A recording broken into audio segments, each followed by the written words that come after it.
साथियों नमस्कार। सभी रीट अभ्यर्थियों को आज इस वीडियो के माध्यम से मेरा प्रयास रहेगा कि आपको उचित संबल दूं और जिससे आप एग्जाम में अप्लाई करके आप बहुत बड़े तनाव से मुक्त रह पाएंगे, साथ ही अपने जो चयन को है वो सुनिश्चित कर पाएंगे।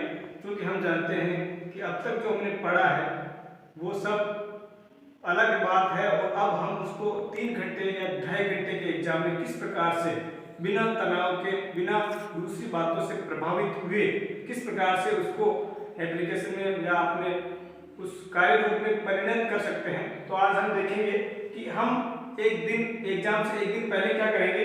तो बिल्कुल पहला है कि सहज रहेंगे, यानी इजी रहेंगे, किसी प्रकार का तनाव नहीं लेंगे। दूसरी बात ये है इसी में कि उम्मीदों के बोझ के तले ना दबे। ऐसा नहीं कि यार मेरे घर में ये स्थिति है, यहाँ है, मेरे पिताजी इस कंडीशन में है, या आर्थिक स्थिति जो भी है, जो भी आपके साथ परिस्थितियां हैं, उनको आप एक तरफ उनसे किनारा कर ले, उम्मीदों के बोझ से मुक्त हो जाएं। दूसरी बात है कि बाहरी घटनाक्रम या जो अफवाह है कि पेपर के साथ ये हो गया है, बाहर आ गया है, विवादबाजी हो रही है, या ये संभावनाएं हैं, उससे आप बिल्कुल हट जाए। उन अफवाहों पर बिल्कुल भी ध्यान नहीं दें, अखबार वगैरह बिल्कुल ना देखें। और साथ में यह है कि स्वयं पे भरोसा बनाए रखें, क्योंकि आपने बहुत जोरदार मेहनत की है तो आपको आपकी मेहनत के बल पर जरूर सफलता मिलेगी। उस संदर्भ में यह है कि ये कतई ना सोचे कि मुझे कुछ याद ही नहीं आ रहा है। कुछ अभ्यर्थियों के साथ ये होता है कि अब तक जो पढ़ा है वो सारा दिमाग से गायब है, अब क्या मेरे पास तो कुछ रहा नहीं। तो ये नहीं सोचे कि मुझे कुछ याद ही नहीं रहा है, और पेपर में जैसे ही प्रश्न के विकल्प आपको दिखेंगे वो सब आपको याद आ जाएगा। और पर्याप्त नींद ले, एक दिन पहले की बता रहा हूँ, पर्याप्त नींद ले और पॉजिटिव सोचे, सकारात्मक सोचे, और रुचिप्रद चीजों का सेवन करें जो आपको अच्छा लगता है खाना, अच्छी सब्जी, अच्छे फल, जो भी चीज आपकी खाने के लिए जिसमें आपकी रुचि है उनका सेवन करें और मस्त रहे। 6 घंटे की नींद ले, पर्याप्त नींद ले, अपने आप को तरोताजा महसूस करें। और अब ये है कि ये तो है एक दिन पहले, बिल्कुल तनाव मुक्त हो जाए आप इन टिप्स को अपना के। और दूसरी बात ये है कि परीक्षा कक्ष में आपको क्या करना है, क्योंकि वो जो 2.5 घंटे हैं वही आपकी जिंदगी की दशा और दिशा तय करेंगे। तो हम देखेंगे सबसे पहले जैसे ही आप परीक्षा कक्ष में एंटर होते हैं तो ये सुनिश्चित करें कि कक्ष में जो परीक्षा कक्ष है उसमें दीवार की घड़ी लगी है या नहीं लगी है। अगर नहीं लगी है तो अपने वीक्षक महोदय से निवेदन करें कि समय के हिसाब से 150 प्रश्न है और 2.5 घंटे का पेपर है, तो आप दीवार घड़ी लगवाइए। इससे आपके समय का मैनेजमेंट ठीक रहेगा। उसके बाद में ओमार शीट में जो बेसिक डिटेल है, जैसे अपने रोल नंबर है, नामांक वगैरह है, जो भी भरने हैं वो सावधानी से भरें, क्योंकि उसमें त्रुटि होने से बाद में उसके सुधार की गुंजाइश बहुत कम रह जाती है। फिर तीसरा बिंदु है जो अब तक का सबसे महत्वपूर्ण बिंदु है कि प्रश्न पत्र में प्रत्येक प्रश्न को सावधानी से पढ़ें और ये जानने का प्रयास करें कि आखिर पूछा क्या गया है। चारों विकल्प पढ़ें और उसके बाद में अपना गोला तुरंत भर दे, जल्दबाजी ना करें। एक बार में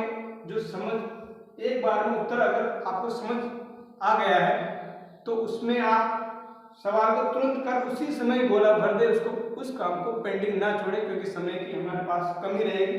उसके बाद में है ऐसा करते हुए जो आपको इजी लग रहे हैं, आसान लग रहे हैं, ऐसा करते उस पूरे 150 प्रश्नों का एक प्रथम राउंड कर ले। आप पूरे प्रश्न 150 प्रश्न जब आप एक बार देख लेंगे तो आपको आसानी रहेगी। प्रथम राउंड करने के बाद में जो आपने हल किए हैं सवाल, जो आपकी ओमार शीट में जितने सवाल आ रहे हैं उनको गिनने के बाद में आपको पता लग जाएगा कि मैंने प्रथम बार में मेरे सही सवाल इतने हैं। फिर उसके बाद में जो प्रश्न आपको डाउटफुल लग रहे थे, जिसके आपको आ भी रहे थे लेकिन उस समय आपने थोड़ा रिस्क ना लेते, उनको छोड़ दिया था, उनको हल करें। और जो आपको जिसमें आपका आत्मविश्वास है, जो आपको ठीक ठाक परिचित लग रहे हैं, उसको करें।